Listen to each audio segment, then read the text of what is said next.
কোনো রকম food colour ছাড়াই আজ আমি বাসন্তী পোলাও বানিয়ে দেখাবো। তার জন্য কড়াইয়ে কিছুটা ঘি দিয়ে দেবো। গ্যাসটা বন্ধ করার পর তারপর কিছুটা হলুদ দিয়ে দেবো, এতে কালারটা খুব ভালো আসে। এরপর আগে থেকে কিছুটা গোবিন্দভোগ চাল আমি ধুয়ে জলটা শুকনো করে নিয়েছিলাম। চালটা এখন পুরো ঝরঝরে হয়ে গেছে। এবার এর মধ্যে আদা বাটা, গরম মশলা গুঁড়ো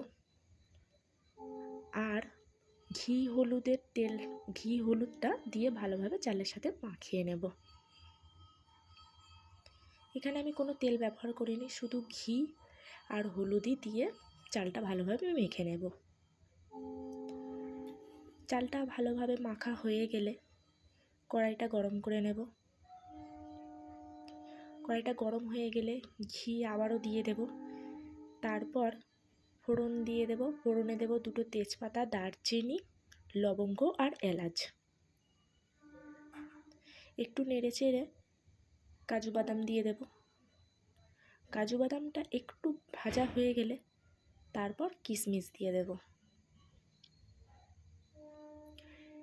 কিশমিশটাও একটু ভেজে নিয়ে এরপর গোবিন্দভোগ চালগুলো দিয়ে দেব।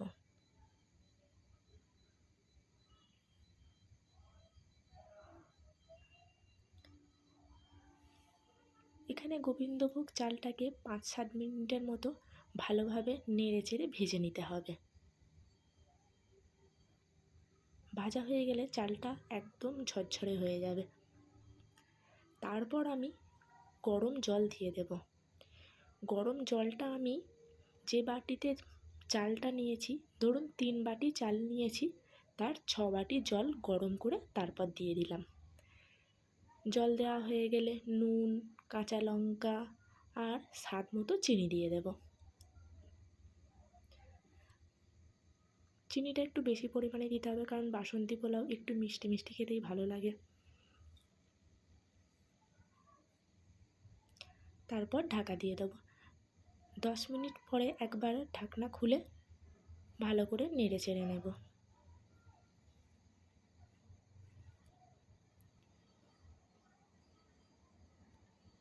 পোলাওটা রান্না হতে বেশিক্ষণ লাগে না, জলটা শুকিয়ে গেলেই নামিয়ে নিতে হবে।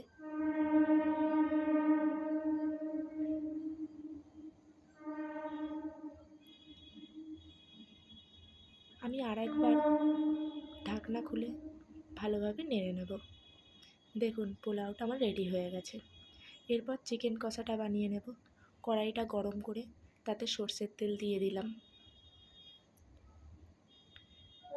এবার কেটে রাখা কয়েক টুকরো আলু দিয়ে দেব। চিকেন কষাতে অনেকে আলু খায় না, কিন্তু আমরা আলু পছন্দ করি, তাই দিয়ে দিলাম।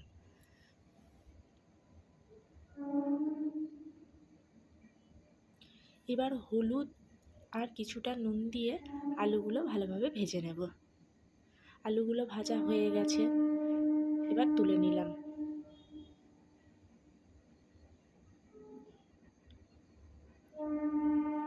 ওই তেলের মধ্যেই দুটো তেজপাতা, গোটা গরম মশলা ও শুকনো লঙ্কা ফোড়ন দিয়ে দেব।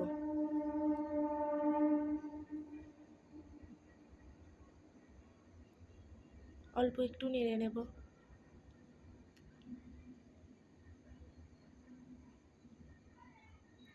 এবার কেটে রাখা পেঁয়াজ কুচিগুলো দিয়ে দেব।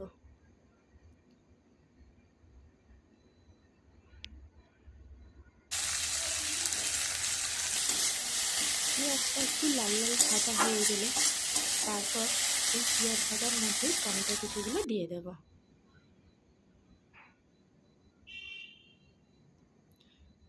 আদা বাটা দিয়ে দেব। এবার সব কিছু একসাথে ভালোভাবে কিছুক্ষণ কষিয়ে নেব।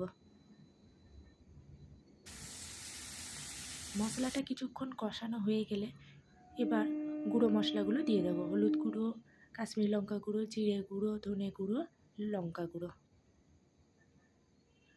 সামান্য জল দিয়ে মশলাটা ভালোভাবে কষিয়ে নেব।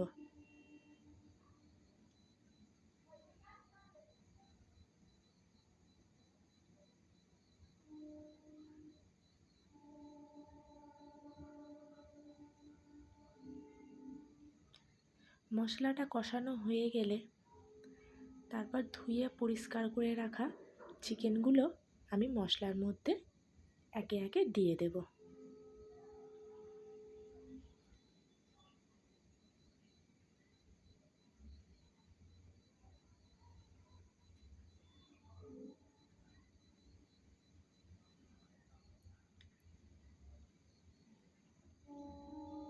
মশলা আর চিকেনটা এবার ভালোভাবে কষিয়ে নিতে হবে।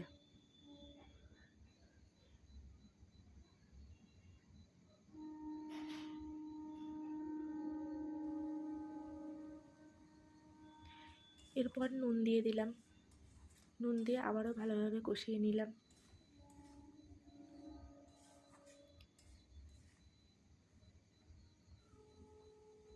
এবার কিছুক্ষণ চাপা দিয়ে রেখে দেব। কিছুক্ষণ পর ঢাকনা খুলে আবারও কষিয়ে নেব। আমি যেভাবে চিকেন কষা বানাই সেটাই আপনাদের সাথে আমি শেয়ার করলাম। অনেকে অনেক রকমভাবে বানায়। আবারও আমি চাপা দিয়ে দেব। কিছুক্ষণ পরে আবার ঢাকা খুলে আবারও ভালোভাবে নেড়ে নেব।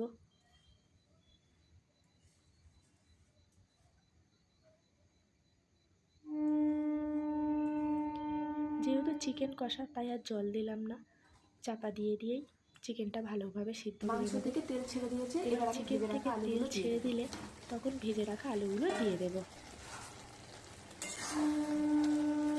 আলুগুলো চিকেনের সাথে আরও কিছুক্ষণ কষিয়ে নেব।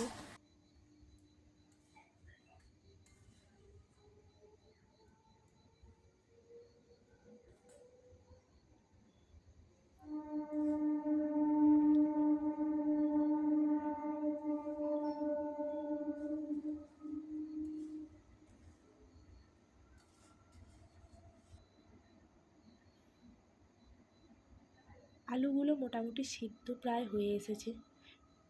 এবার ধনেপাতা কুচিয়ে দিয়ে নামিয়ে নেব। আমাদের চিকেন কষা রেডি হয়ে গেছে। এরপর গরম গরম পরিবেশন করব বাসন্তী পোলাও সাথে চিকেন কষা।